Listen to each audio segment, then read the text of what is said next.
Nah, inilah yang sebenarnya sudah kami muat juga ya. Pembelajaran yang dikatakan interaktif itu ya seperti apa? Yang dikatakan interaktif ini harus ada interaksi secara dialogis antara pendidik dan peserta didik dan sesama peserta didik.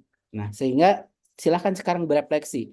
Apakah di proses pembelajaran sudah terjadi seperti ini? Kalau proses belajarnya hanya cenderung guru hanya ceramah sepanjang perjalanan dalam proses belajar, guru hanya ngasih tugas, tidak akan terwujud ini kegiatan yang dialogis. Jadi kalau proses belajarnya guru hanya nanya tanpa siswa memberikan dan interaksi antar siswa, berarti belum dikatakan dia interaktif.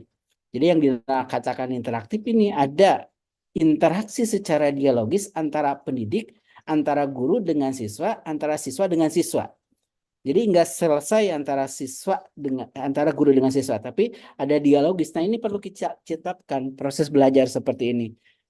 Ini interaksi antara pendidik dengan peserta didik, antara guru dengan siswa, dan sesama siswa. Lalu cirinya apalagi yang dikatakan interaktif? Itu interaksi secara aktif dengan lingkungan belajar. Jadi interaktif dengan lingkungan belajar dan kolaborasi untuk menumbuhkan jiwa gotong royong. Jadi kalau kegiatan proses yang terjadi masih cenderung individualistik, tidak membangun anak untuk secara berkolaborasi, untuk anak untuk menumbuhkan jiwa gotong royong, nah ini berarti proses belajar interaktif itu belum terjadi di dalam kelas. Sehingga ini yang kita dorong nih. Jadi mau pakai model apapun silahkan, metode apapun silahkan, pendekatan apapun silahkan. Namun harapannya yang terjadi di kelas adalah antara guru dengan siswa, siswa dengan siswa, terjadi interaksi yang dialogis. Jadi kalau ibu bapak di dalam kelas, proses belajar hadir ke kelas, langsung ceramah, harus hanya maparin video gitu. Tanpa ada dialogis antara siswa dengan guru, ya berarti interaktif ini belum terwujud. Jadi indikasinya, proses belajar yang kita dorong, yang kita harapkan, inilah yang terlihat di kelas. Ada interaksi dialogis peserta didik dengan gurunya dan atau dengan peserta didik. Ini indikasi yang kita harapkan dalam saat ini. Jadi terjadinya transformasi pembelajaran melalui pembahasan kurikulum inilah yang kita harapkan. Jadi indikasi sejauh mana sekolah itu selaras dengan kurikulum mereka. Lihatlah proses belajar yang pertama, terjadikah proses belajar interaktif. Jadi ibu bapak nanti pada saat menerapkan kurikulum mereka, indikasinya menerapkan kurikulum mereka bukan dilihat dari indikatornya adanya modul ajar atau dokumen-dokumen administrasi tersebut, bukan berubah administrasinya. Untuk apa berubah-ubah administrasi kalau proses belajarnya masih sama saja? Jadi indikasi sesuai mana sekolah itu sesuai yang kita harapkan terjadi transfer pembelajaran, ya indikasi inilah yang bisa terlihat nantinya. Jadi indikasi sejauh mana selaras dengan kurikulum mereka, lihat proses belajarnya. Pertama, sudahkah terjadi di dalam kelas interaksi dialogis antara pendidik dan peserta didik ataupun dengan antar sesama peserta didik? Sudahkah terjadi secara aktif interaksi dengan lingkungan belajar dan sudahkah anak berkolaborasi dan menemukan jiwa gotong royong? Ini yang pertama yang kita harapkan terjadi di kelas.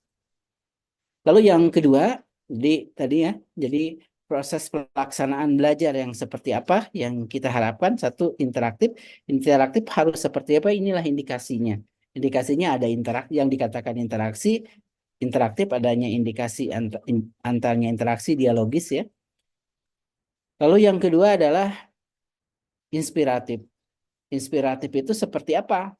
Nah, kami membuatkan juga kriteria yang dikatakan inspiratif itu suasana belajarnya mendorong daya imajinasi dan mengeksplorasi hal-hal baru. Ini tidak akan terwujud jika ibu bapak proses belajarnya hanya diceramahkan, hanya ngasih tugas. Jadi suasana belajar untuk mendapatkan memantik ide, mendorong daya imajinasi dan mengeksplorasi hal baru ini bisa terwujud jika proses belajarnya dilakukan dengan bervariasi menggunakan berbagai strategi. Nah, ini bisa terwujud. Lalu indikasi seperti apa lagi? Indikasinya adalah memfasilitasi peserta didik dengan berbagai sumber belajar untuk memperkaya wawasan dan pengalaman belajar. Jadi kalau proses belajarnya hanya menggunakan satu sumber belajar, hanya pakai buku teks dan itu pun buku teks diikuti dari awal sampai akhir, ini sulit terwujud proses belajar yang inspiratif. Jadi ini kita dorong nih. Guru menggunakan berbagai sumber belajar untuk memperkaya wawasan dan pengalaman belajar. Jadi yang pertama tadi ya, interaktif. Nah, indikasinya gimana? Ada interaksi dialogis antara guru dengan siswa, siswa dengan siswa, interaksi dengan lingkungan belajar. Lalu yang kedua adalah inspiratif. Inspiratif itu seperti apa? Suasana belajar yang memantik, mendorong anak untuk berdaya imajinasi, mendorong daya imajinasi, mengeksplorasi hal-hal baru, dan memfasilitasi anak untuk belajar dengan sumber belajar dan pengalaman belajar yang bervariasi. Lalu ketiga apa? Ketiga adalah ya menyenangkan. Jadi tadi ya sekali lagi yang pertama adalah interaktif, yang kedua adalah inspiratif, yang ketiga adalah menyenangkan. Yang dikatakan menyenangkan itu seperti apa? Nah, ini dijelaskan lagi dalam standarnya itu bahwa suasana belajar yang gembira, menarik, aman, bebas dari perundungan gitu ya. Nah, lalu apalagi menggunakan variasi metode yang mempertimbangkan aspirasi peserta didik serta tidak belajar itu tidak terbatas hanya di dalam kelas saja. Lalu mengakomodasi keberagaman gender, budaya, bahasa, setempat, agama atau kepercayaan, karakteristik dan kebutuhan peserta didik. Inilah yang kita harapkan kegiatan menyenangkan ya suasana belajarnya. Nah, coba bayangkan kalau suasana belajarnya di kelas hanya guru datang ke kelas ceramah gitu ya. Datang ke kelas guru hanya ngasih tugas gitu. Tidak akan terwujud nih suasana belajar yang menarik, aman, dan gembira ini. Sehingga perlu bervariasi kita menggunakan berbagai metode-metode. Silahkan pakai metode apapun. Pakai model apapun, silahkan. Ibu bapak pun dalam proses belajar jangan sampai berpikiran bahwa yang dikatakan belajar hanya dalam kelas. Silahkan menggunakan berbagai media lingkungan belajar ya. Kalau mungkin waktunya bisa keluar kelas, silahkan. Lalu ini juga penting ya mengakomodir keberagaman budaya bahasa daerah setempat. Ya, ini konteks perlu sangat kontekstual dengan peserta didik ya. Jadi kalau misalkan di daerahnya pegunungan, ya mungkin bisa memanfaatkan sumber daya informasi, gambaran-gambaran yang ada di daerah tersebut. Dan mungkin bisa jadi dalam proses belajarnya menggunakan bahasa-bahasa yang memang ada di daerah tempatnya. Apalagi di sekolah dasar ya, bisa jadi menggunakan bahasa daerah setempatnya. Atau bisa jadi ini ya, di dalam pantai, lebih cocok kemaritiman, ya mungkin konteks-konteks belajarnya sesuai dengan daerah kemaritiman. Nah, ini menyenangkan. Jadi suasana belajar gembira, menarik, aman, dari bebas perundungan, ini yang dikatakan menyenangkan. Lalu yang keempat, ini dikatakan menantang. Ya, dikatakan menantang itu seperti apa suasana belajarnya? Dia menggunakan materi dan kegiatan belajar sesuai kemampuan dan tahapan perkembangan peserta didik dan memfasilitasi peserta didik untuk percaya potensi yang dimilikinya dapat ditingkatkan. Nah, ini yang kita dorong ya juga. Jadi yang katakan menantangnya di sini adalah menggunakan materi dan kegiatan belajar sesuai dengan kemampuan dan tahap perkembangan peserta didik. Nah, kita dapat melakukan ini jika apa? Jika mengenali anaknya. Bagaimana mengenali anak ya? Salah satunya dilakukan dengan asesmen awal belajar ya. Setelah dilakukan asesmen awal belajar, kita dapat mengenali anak. Sehingga kita dapat menggunakan proses belajar, materi belajar, kegiatan belajar sesuai dengan tahap perkembangan mereka. Lalu selanjutnya dapat memfasilitasi anak untuk percaya potensi yang dimilikinya selalu dapat ditingkatkan. Lalu yang kelima adalah memotivasi ya. Jadi sekali lagi yang pertama tadi interaktif. Interaktif ini ada interaksi dialogis antara pendidik, peserta didik. Lalu yang kedua inspiratif, suasana belajar yang mendorong anak untuk mengeluarkan daya imajinasinya, mengeksplorasi hal-hal baru gitu ya. Nah, lalu yang ketiga adalah menyenangkan. Ini suasana belajarnya menarik, aman, bebas perundungan, menggunakan variasi metode gitu ya. Ada diskusi, ada tanya jawab, bermain peran. Jadi variasi metode silahkan gunakan. Kalau hanya satu metode itu saja, itu juga buat bosan pada anak. Lalu menantang, dia menggunakan materi kegiatan belajar yang sesuai dengan perkembangan anak.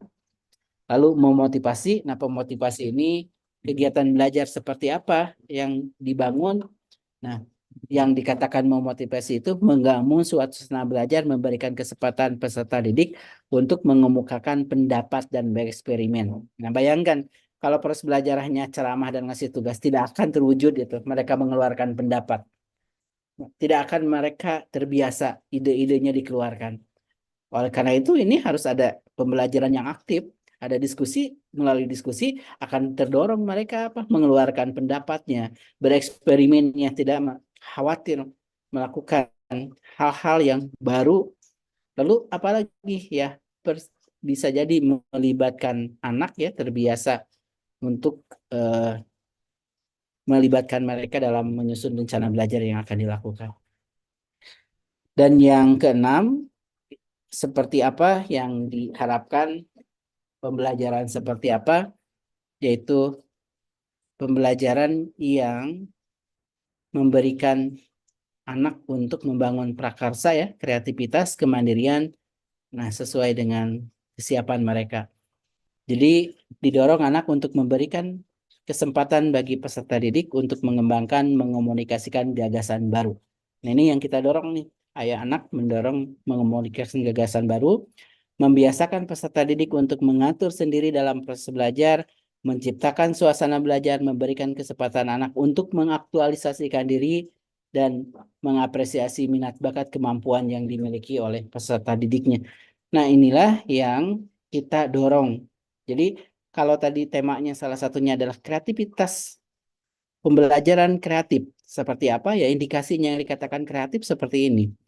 Anak terwujud dengan mengembangkan, mengomunikasikan gagasan baru, jadi terbiasa anak untuk mendorong, mengomunikasikan hal-hal baru, membiasakan peserta didik untuk mengatur dirinya dalam proses belajar, menciptakan suasana pembelajaran yang memberikan kesempatan untuk mengaktualisasikan diri, dan mengapresiasi minat, bakat, kemampuan yang dimiliki oleh peserta didik.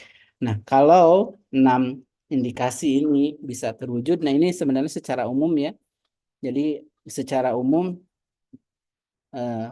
proses belajar seperti apa yang kita dorong dalam kurikulum Merdeka, inilah indikasi-indikasinya. Jadi interaktif, inspiratif, menyenangkan, menantang, memotivasi peserta didik, lalu membangun anak untuk berkreativitas. Nah, kalau ini terjadi dan terlihat dalam proses belajar, ya silahkan untuk membangunnya mau pakai model apapun, pendekatan apapun gitu. Nah, berarti ya memang ini yang sudah sesuai kita harapkan dan transformasi pembelajaran inilah yang kita dorong. Jadi indikasinya nanti Ibu Bapak pada saat saya sejauh mana selaras kurikulum Merdeka, jangan sampai indikasinya hanya di dokumen-dokumen administrasi. Jadi untuk apa administrasinya berubah tapi proses belajarnya nggak berubah? Nah, kalau sekolah Ibu Bapak dan Ibu Bapak selama ini, oh tempat saya sudah seperti ini kok, kegiatannya menyenangkan, kegiatannya juga ada kegiatan yang interaktif, menggunakan beragam metode, ya sebenarnya Ibu Bapak sudah selaras gitu ya. Karena ada juga dan cukup banyak sebenarnya guru-guru yang memang kegiatan-kegiatan belajarnya sudah seperti ini. Maka yang sudah seperti ini ya pertahankan dan mungkin bisa menginspirasi guru-guru yang lain untuk melakukan hal ini. Nah ini hal baru nggak baru sebenarnya ya. Bahkan sudah kita dorong di K13 sudah kita dorong di kurikulum, bahkan di tahun 84 juga dengan pembelajaran aktif itu sebenarnya mendorong hal ini. Jadi ini bukan hal baru. Jadi banyak guru yang sudah melakukan hal ini dan itu patut diketahui. Nah ini kita lebih menekankan. Jadi indikasi-indikasinya sejauh mana proses belajar selaras yang kita dorong dalam kurikulum Merdeka, ini yang terwujud. Proses belajar interaktif, inspiratif, menyenangkan, menantang, memotivasi peserta didik, memberikan ruang bagi anak mengembangkan kreativitasnya. Nah, kalau ini indikasi-indikasi ini sudah terlihat, ya berarti Ibu Bapak dengan nyaman sebenarnya ini sudah sejalan dan transformasi proses belajar inilah yang ingin kita harapkan. Jadi ini ya, jadi indikasinya gitu ya. Seperti apa ini sebenarnya sudah dituangkan juga sejak tahun 2022 dalam regulasinya, yang dikatakan interaktif, wah lihatlah contohnya interaktif itu seperti apa, interaksinya ada dialogis. Jadi kalau indikasi-indikasi ini belum terlihat, nah ini yang harapannya kita dorong untuk Ibu apa lakukan.